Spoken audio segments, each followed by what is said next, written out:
Today is a special day. My father has a birthday. He's turning. Happy birthday! It's an amazing age. He can spend a lot of time with his grandchildren and children, and I want to prepare something special for him. And I want to take you on a journey how to make a wonderful birthday gift for your loved ones.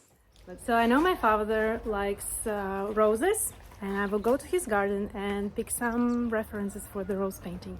Choosing a good reference is an important part in any painting process. Good reference makes good painting, so take time and choose. Okay, I have references. I know what I will paint. Let's go and paint. And I have a real rose necklace for good luck. I'm back in my studio, and before even starting to make reference, line drawing and everything, I need to figure out how I will represent my painting. So I have a frame. This is quite small frame, and I will measure it, make this square on original painting paper, and then I will make line drawing from my reference photo. Let's go. I take a lot of photos when I'm picking a reference, and after that I come into my studio in normal studio light. I go through all the photos, choose several, and then I go to my computer, remove background to see how it looks just individual with any background noise in the photo. I'm removing background in Photoshop right now, but it also is done in Canva or some other mobile apps. With this reference, I'm erasing manually some background parts because there's so many leaves and other stems around, and it's not so easy removed by some mobile app. And I also leaving few leaves still visible. I will add to my composition some leaves, really just a loose touch of leaves, but as there are so many details of leaves, I'm leaving just a bunch, and then while I will be painting, I will choose which ones I want to add to my composition. As the background is removed, I need to check the size. Should it be bigger or smaller according to my frame? Taking ruler and checking so there are no mistakes when I will transfer it already, and then it is hard to make it smaller or bigger. Placing transparent paper over my screen, and I will outline my rose. I will leave a link here to a video where I explain several transferring methods. When transferring an outline, we need to get all details, not just vague lines, but all details are important. Little curves, folds, little tips, everything should be included in the line drawing. Checking again with frame if everything fits perfectly, not too big and not too small. We need to have few centimeters of the outer edge, so the composition is placed beautifully. Here's the frame that I will be using. I need ruler, pencil, and a sketchbook from which I will take paper. When I'm measuring the size of the frame I'm also adding few centimeters more so that the paper hides underneath the frame. In my sketchbook I have 300 GSM watercolor hot pressed 100% cotton paper, which is smooth and will be perfect for this painting. Marking size for my frame with those few centimeters more so that the paper will be under mount. And here with little dots I have the real size of the frame which will be visible so that my composition is not going over these dots. I have my line drawing, which can be now transferred to original painting paper, taking a graphite stick and covering the other side of a line drawing with the graphite. You can use also simple graphite pencil. Just graphite stick allows me to make it a little bit faster. Turning around, carefully placing in the middle of my original painting paper. You can check with the ruler if the composition is in the center of our original painting paper. With mechanical pencil, I'm outlining again. Be sure to add all details. Outline all the smallest things that you see, because if you don't outline it, don't transfer it, you will not paint it. By saying, oh, I will do that later, no, you will forget it because you will be already overwhelmed with all the other details. So you need to transfer everything, each little fold, each little curve, some tips, maybe spikes, everything should be transferred to your original painting paper.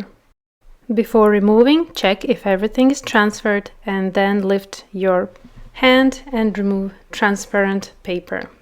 Using much thinner mechanical pencil 0.3, I will outline again. And here it is important to do that super lightly. Don't push too hard. We don't want graphite outline to be visible throughout all the painting process, and even after finished painting, those graphite outlines aren't quite beautiful in realistic watercolor painting. In order to avoid that, we need to use really light lines in this process. When everything is outlined and you did it lightly, with elastic eraser, I am removing the excess amount of graphite off the paper, so the outlines are even more lighter and more thinner before starting painting. Line drawing is done. Now to mixing watercolors and then to painting. I'm using ceramic palette, watercolors, starting with permanent rose, lemon yellow separately, third mix permanent rose together with Sennelier red to make it pink more warmer, manganese violet separately, permanent rose with little touch of perylene violet for the darker areas in our rose painting composition. We can start painting process. With round synthetic brush, applying water to first petal. Each petal will be painted separately, and be sure that after mixing watercolors, your water is clean. Starting with permanent rose, very light wash, and I'm starting to apply from the shadow area that I see in the reference. Also adding permanent rose together with Sennelier red for warmer color tone, and shadow area is my safe place where I start any watercolor painting. But still, even in the shadow area, I go super lightly. As you can see, reference is much darker, but I'm applying super light amount of watercolors. This is first layer, everything should be light. Constantly checking reference where in this particular petal are more shadow areas, and that's where I'm adding slightly darker. I even took permanent rose together with perylene violet, but really small amount. Be really careful with perylene violet. This is saturated and dark watercolor mix. It should be treated carefully, lightly. Smoothing applied watercolors with round synthetic brush, and water amount before watercolors is just enough for watercolors to be moved with brush. As you can see, my watercolors aren't floating by themselves. I am moving them with my brush. Now with a finer tip brush for more precision, especially with outer edges, little details of the edges that we have with these with this rose. There are lots of little things, and adding more shadow for that little part, little fold that we see in the reference.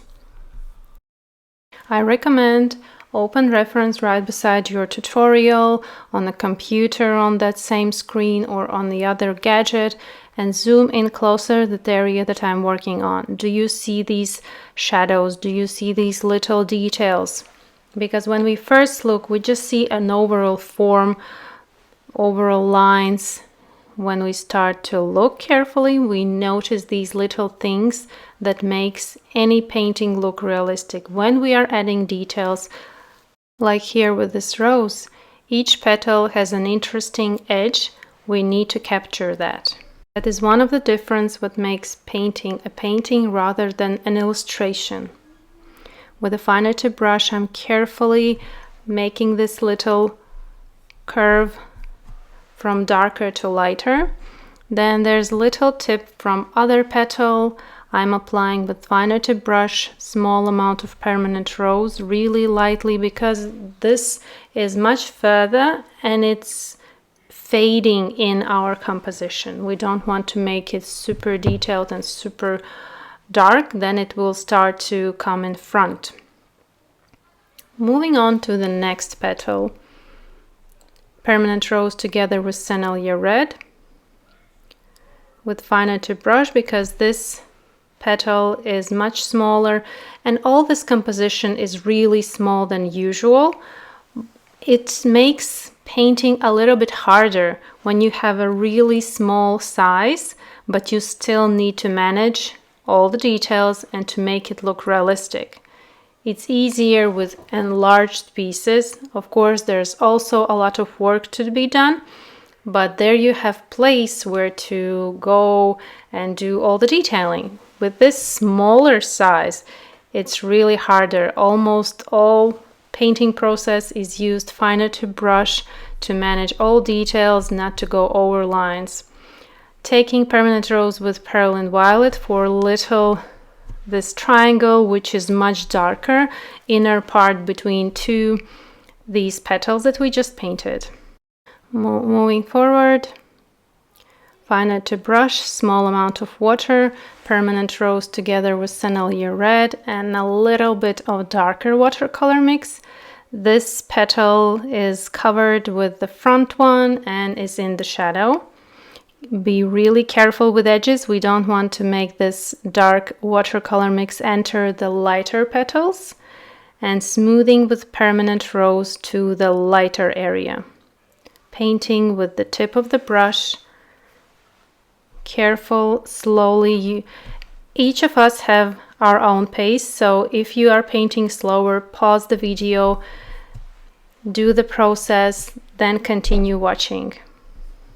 My limit is time, so sometimes I paint a little bit faster, but when you are painting slower, you can make it more detailed, more accurate. Painting further, there's a little edge visible from petal that is behind the front one and it's much darker. I'm constantly checking reference, looking and studying. The more I look, the more I start to notice in my reference some details, shadows, new tonal values, color tones. This pink rose has a lot of yellow, which I will add a little bit later. Now I'm working with first layer to cover everything.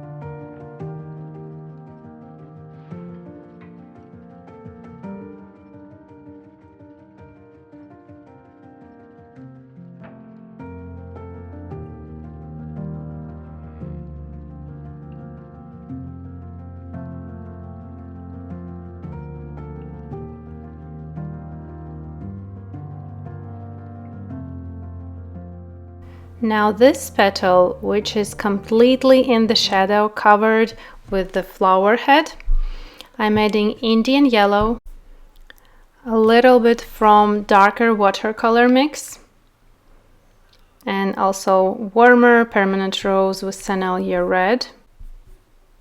And with finer tip brush, applying water layer, small amount, and this mix that I just mixed on my ceramic palette. This petal is much warmer and not completely pink. There are some yellows. It's in the shadow and we want to make it look that it is in the shadow, not just simply painting Perlin Violet dark watercolor mix. There's a really subtle change in this petal's color tone. So I'm again moving lightly to be sure that everything is painted correctly. We can always go darker. Problem is to make something lighter with watercolors. And now for the shadow part of this petal, I'm taking permanent rose with Perlin Violet gradually and slowly. We can return again when it will be completely dry and add more, because when we compare to the reference, I'm still quite light in all these areas that I just painted. Here and there adding darker little corners with a finer tip brush that we see in the reference. There's this little cast shadow area on the inner part of this flower head, when these beautiful big outer petals are casting shadow on inner petals.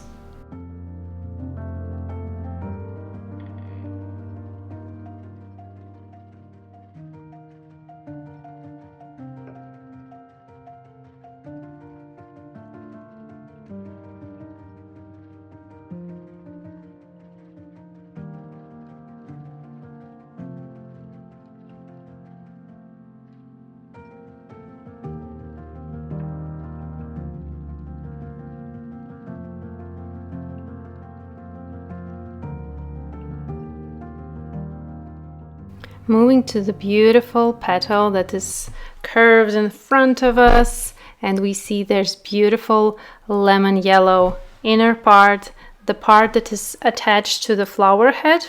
This is the starting point of this petal and it is yellow. So I'm loading my brush with lemon yellow. Surface is moist underneath and I'm pushing watercolors towards the center.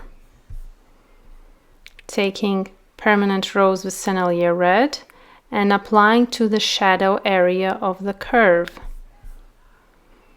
Washing my brush, cleaning in paper towel and wiping out the area between rose area and yellow, so they're not blending together. While the surface is still moist, I can control where watercolors are flowing, but here I don't want to mix them together. So with clean and dry brush, I can wipe out. The very edge is darker, so that's where I'm adding Permanent Rose with Sennelier Red.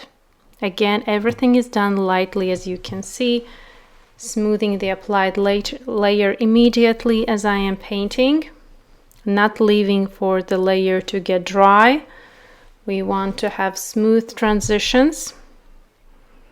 And this part of the petal is completely in the shadow and the darkest area on this petal.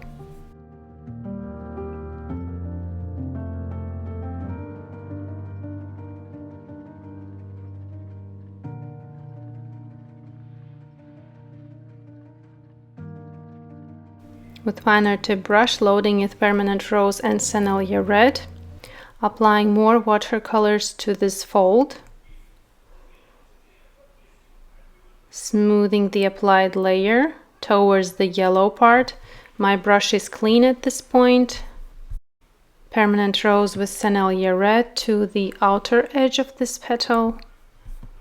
Again, next layer is also light, gradually building layers and gradually making this rose saturated. This is, as I call it, the ugly stage. This rose doesn't look like reference, and even I'm painting now many years and teaching, I always feel a little bit stressed during this ugly stage because it doesn't look like reference, but I trust the process. I know what I'm doing. I just talk to myself, be calm, paint further, everything will work out. First layers are applied, layer is completely dry, and now we can move forward. Using finer tip brush, mix of Permanent Rose and Sennelier Red. This mix will be used the most. And moving on again to the shadow area, lightly, not too saturated. When we are rushing things with saturated dark watercolor mixes, we can end pretty fast with flat looking painting. So be careful with your watercolors, don't rush things. Be calm, be patient with realistic painting. Here I'm applying watercolors with finer brush strokes. Wash my brush, clean it in paper towel, and smooth the applied brush strokes towards the lightest part of the petal.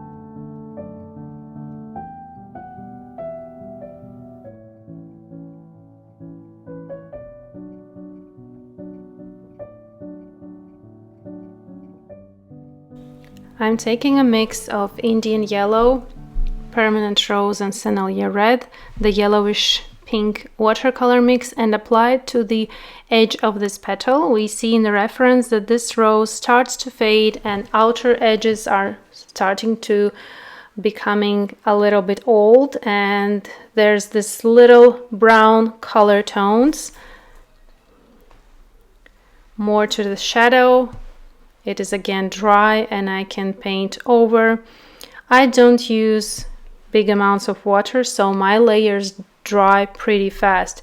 If you need to wait a longer time for drying, it means maybe you are using too much water. And I also don't just physically sit and wait for my layers to get dry. That's why I'm jumping from one petal to another. I apply layer on one petal, then I go to the other petal, work there, apply their watercolors, come back. The previous one is dry and I can move forward. I not just sit and physically wait for the layer to get dry. Making this inner petal again a little bit darker. Constantly checking with reference, comparing my painting to the reference, how more I need to go, how far, how much layers I need to add.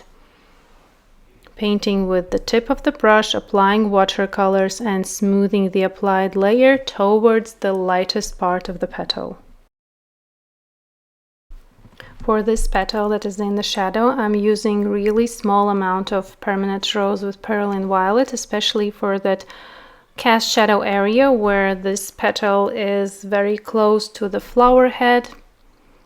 And I really like applying cast shadow areas. They make something on flat surface immediately look realistic, and it's like popping out of the paper surface, of the flat surface. And with finer brush strokes from the shadow towards the lighter part, I'm applying brush strokes.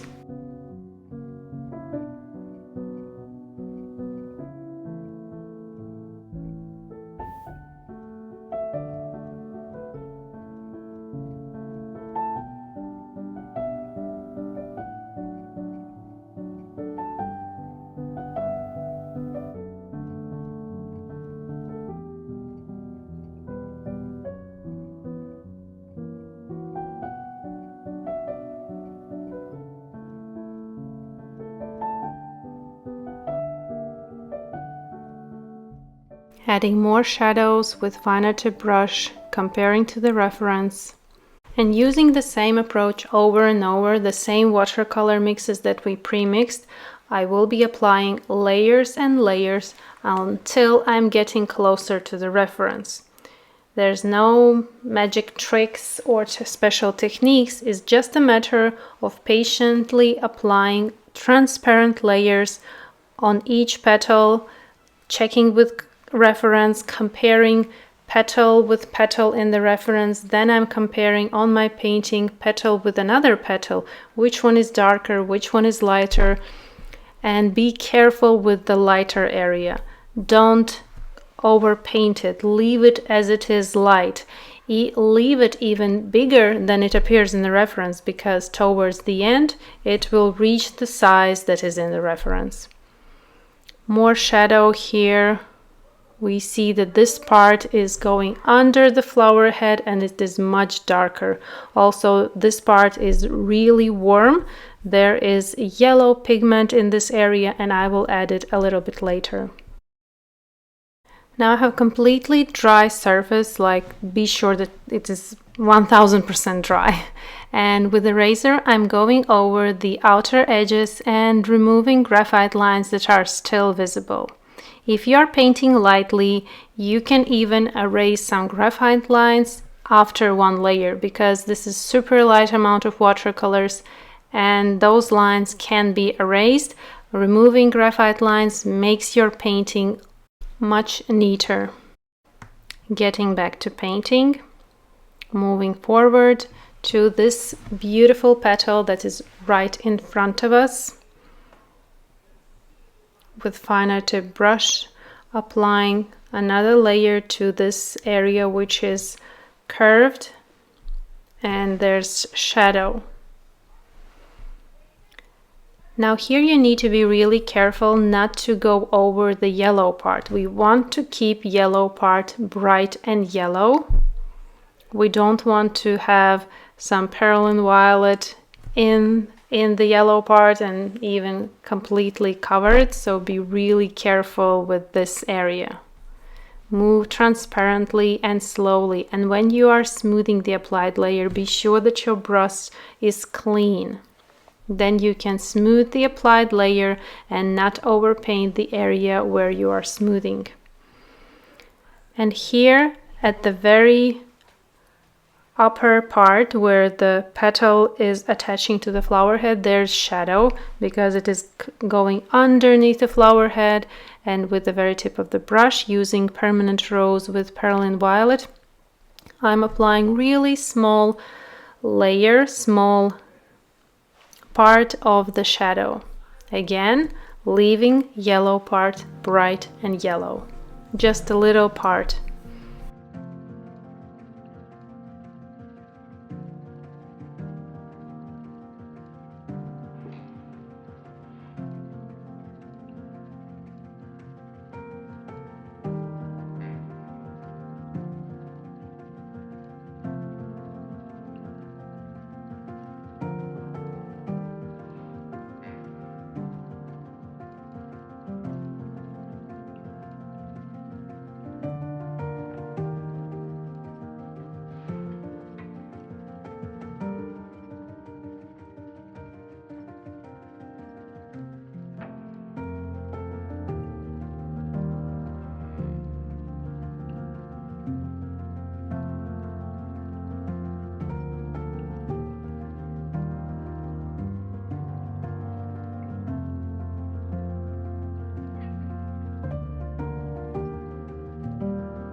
Permanent rose and the tip of my brush, I'm applying petal veins.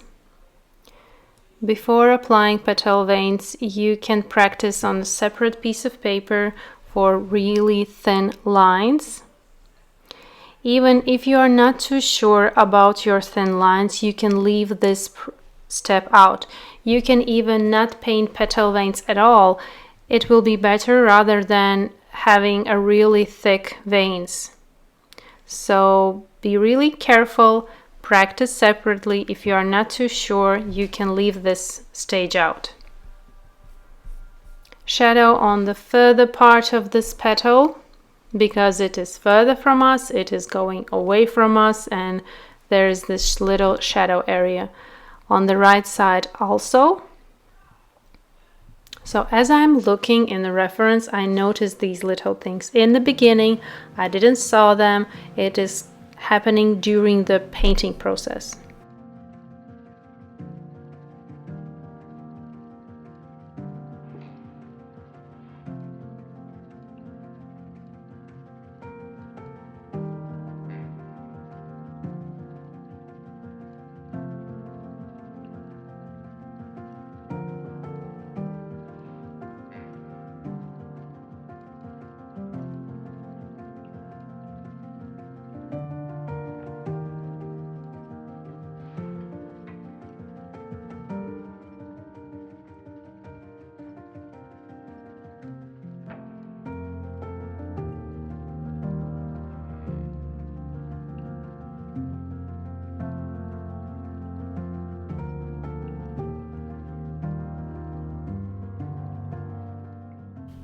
Loading my brush with lemon yellow and applying to this part of the petal. Only to this part because it is in the shadow and I see that there's some yellow colored notions. be careful when you are applying some new watercolor in some area. You don't need to apply it everywhere. You can add on just separate one area, and that's it. More cast shadow on the upper part of this petal, and also this little triangle that is between two upper petals.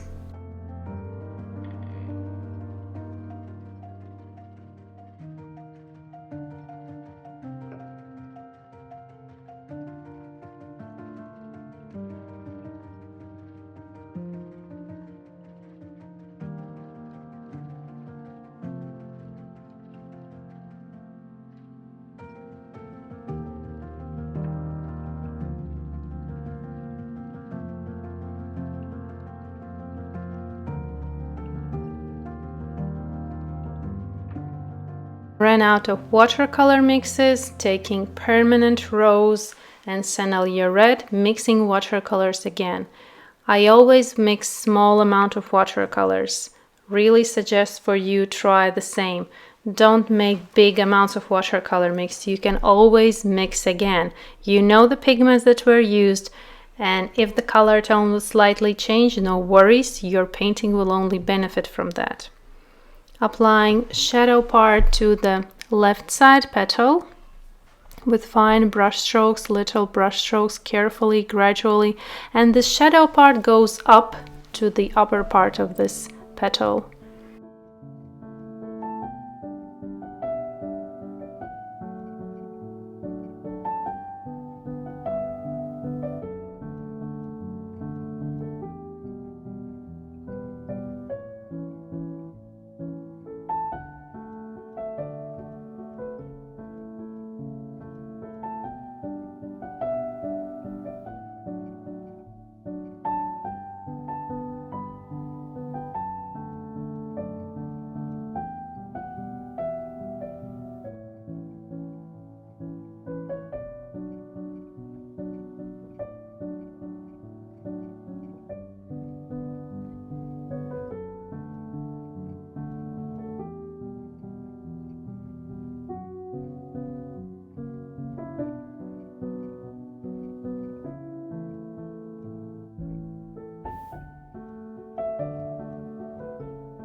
Applying petal veins using very light amount of permanent rose and perlin violet. This upper part is darker and more violet rather than the lower part of this petal. This lower part has more red and yellow. Sennelier red is really warm yellowish red watercolor pigment. But if you don't feel that your red pigment isn't so warm, you can add yellow pigment and it will instantly become much warmer. With the tip of the brush, applying here little cast shadow area that we see from the left petal that is casting on this bigger one, and some little details on those petals that are inside the rose, and we see only the outer tip of those petals. Using Indian yellow and permanent rose with Sennelier red mix, a little bit also of darker watercolor mix, and painting these outer edges that are starting to become old. They're fading away, and there's this little, it looks like even gold color, but it's slightly becoming brown. When the rose is fading, it becomes brown.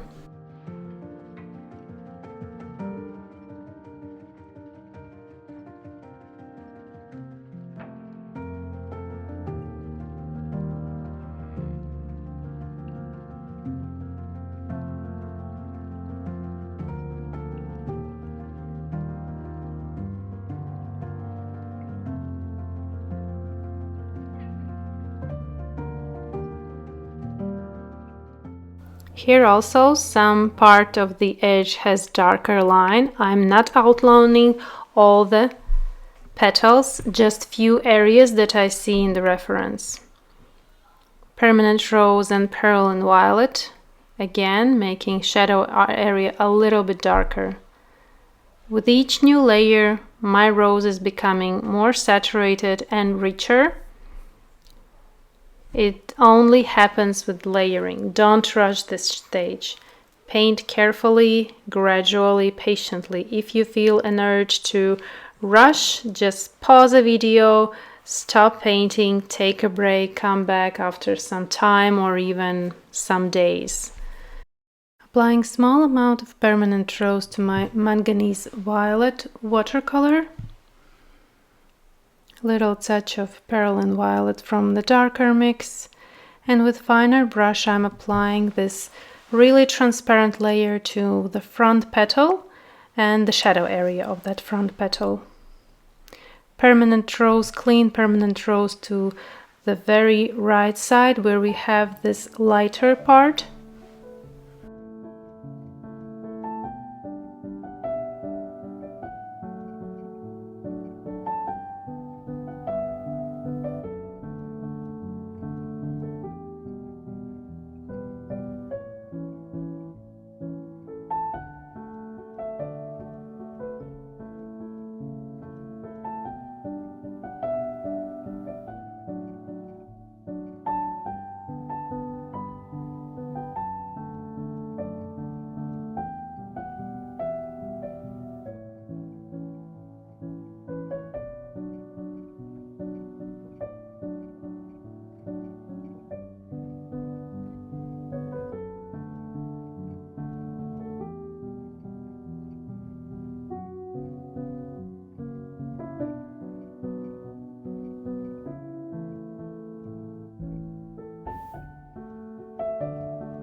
Darkness also on the lower part of the left petal. Still need to go a little bit darker to build volume, to build realistic, rounder look of these petals and rose head in general. Also here, more shadow, but as you can see, I'm building layers and the darkness is building gradually, not too dark, slightly, slowly adding new layer of watercolor.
Checking if everything is dry, and with round synthetic brush, clean permanent rose, glazing, very, very lightly applying this permanent rose watercolor to have another layer to slightly smooth previous layers of finer brushstroke.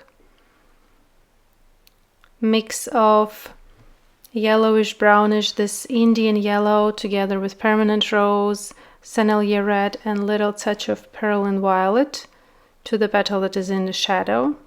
And then moving to the next petal and glazing with permanent rose, using really light amount. Even that I go over the lightest part, I'm not using light because first of all, this watercolor amount is super light and I have already tonal values in places. Darks are dark and lights are light. They're just becoming one level darker. Even the lightest part will still be light. Just slightly have this pink glaze, pink layer of transparent watercolors.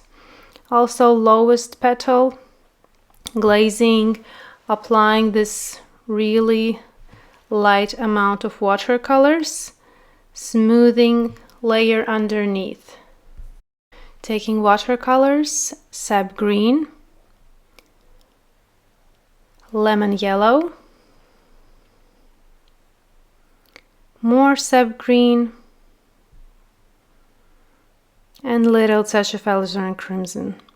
When you are adding red pigment to green watercolors, be sure that you are adding really small amount. And now I will add very loosely some stems and leaves. I will not go into detailing, just a little notion that there are stems and there are leaves to give some extra look for this composition. So it's not completely pink, there are some greens. But still, I'm painting loose. I'm not going into detailing, but still I'm accurate, which means I'm not going over the edges. I have shadows. I'm not going into petal area. I'm painting much lesser and not so realistic, but I still follow some guidances of tonal values, precision, and accuracy.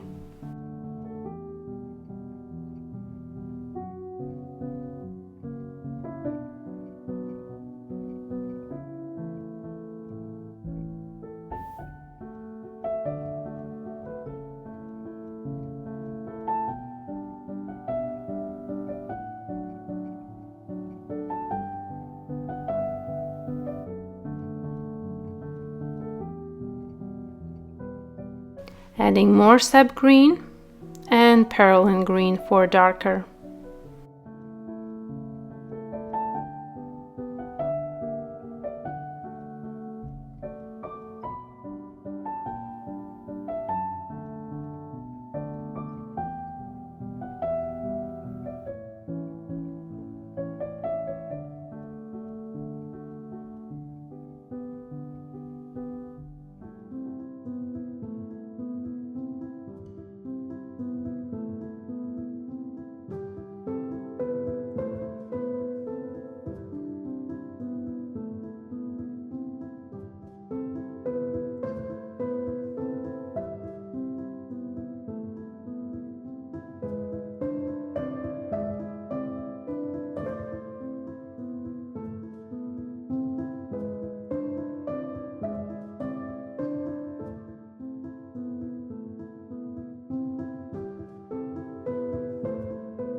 Now applying alizarin crimson, and rose leaves have this characteristic red spikes on the edge of the leaves. So that's what I'm adding with alizarin crimson and little touch from the greens that I already have on my palette. And when I add this little red spikes, I'm not outlining the outer edge of the leaf.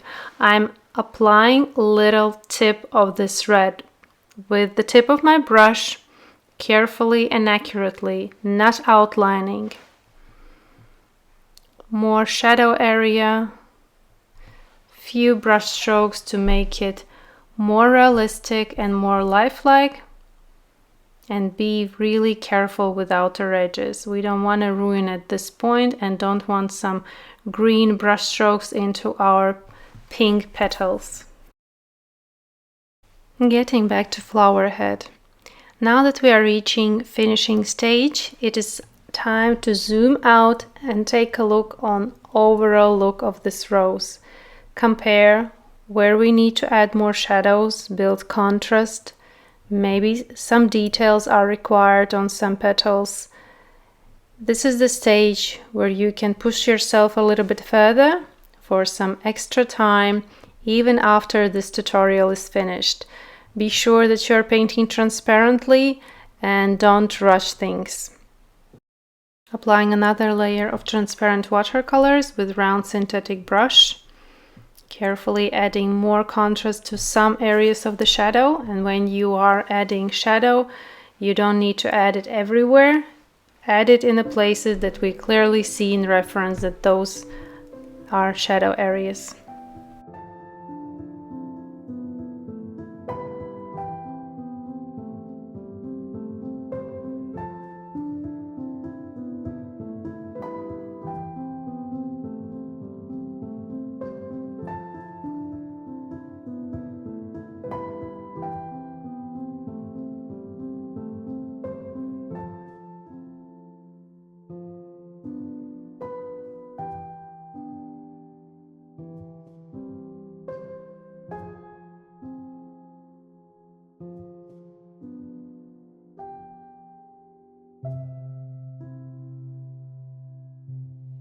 Rose is finished. I'm happy with the result. Now I can remove paper from my sketchbook, checking if paper haven't buckled, and now I can cut out.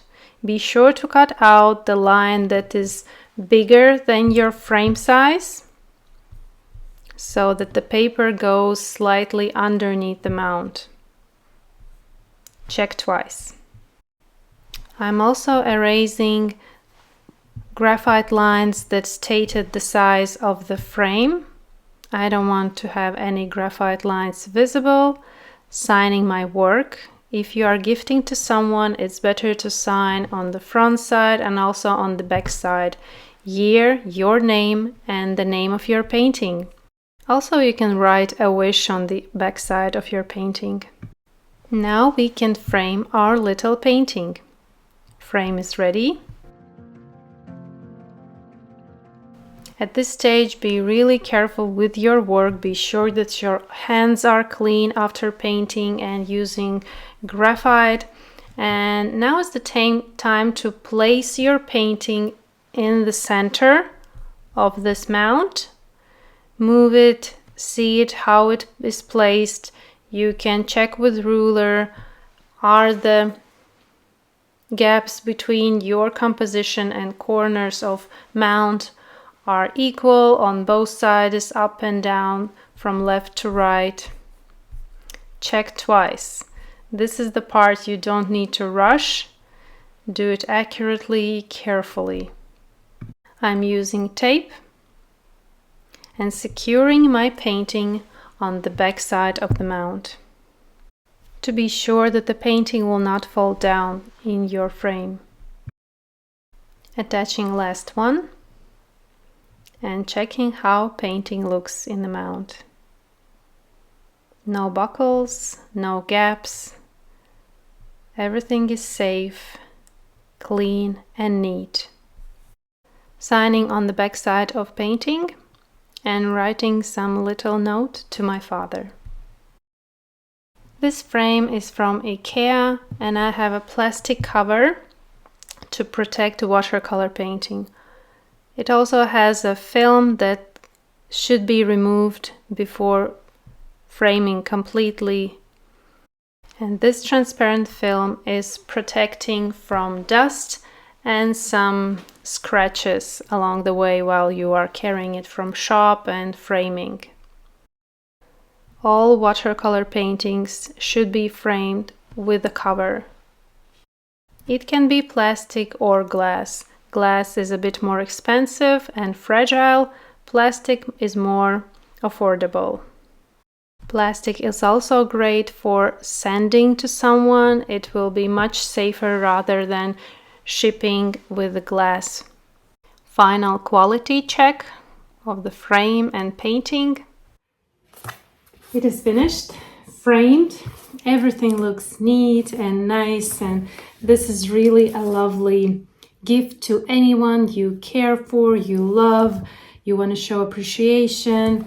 Art made by you, and it really doesn't matter how good or bad it is if you made it with love. Don't stress about the outcome. Your loved ones will be happy to receive a piece of work from you, made by you with love. And now I think I will add some bows, some final touches, and let's go and gift it. I want to add a bow. I need to choose red or green. I think there's already too much pinks and reds, so green will be just perfect. I will attach with double-sided tape on the corner of a frame.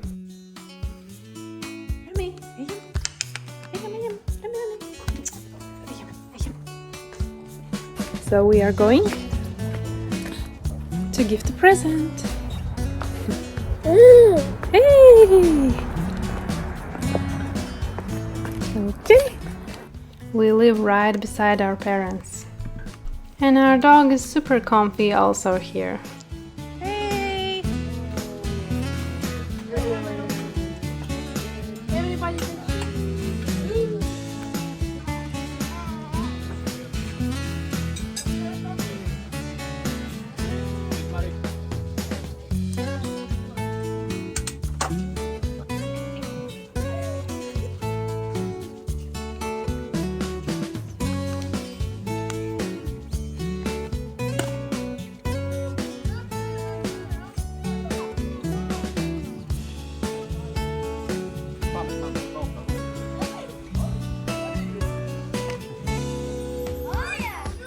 Thank you for watching this tutorial and video.